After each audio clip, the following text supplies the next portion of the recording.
Ulin, kamusta na ikaw? Nalala mo pa ba nung unang nakilala mo o natutunan mo ang Biblia at nakilala mo si Jehova at nagpabautismo ka? Di ba maraming mga pagpapala na ibinibigay si Jehova sa inyo? Una na doon ay nagkaroon ka ng isang malapit na kaunayan sa Kanya at nagkaroon ka ng isang malinis na buti sa paraan na sinasang-ayunan niya. At higit sa lahat,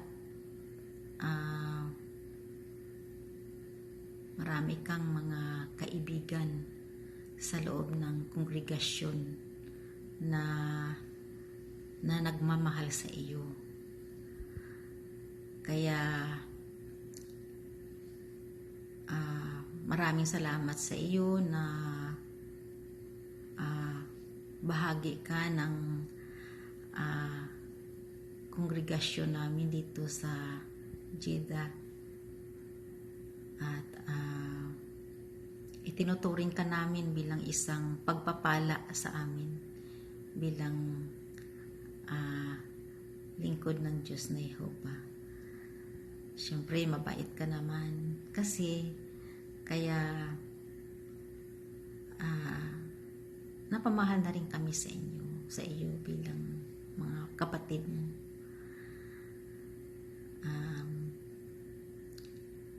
Anyway, Lynn, ito lang po ang masasabi ko sa iyo na sana'y maipagpatuloy mo ang paglilingkod sa Diyos na Jehova. At happy anniversary pala sa inyo dalawa ni Mr. mo. 18th anniversary. Sana marami pang mga anniversary na darating at sana magkasama kayo ni Mr. mo na maglilingkod sa Diyos na Jehova balang araw.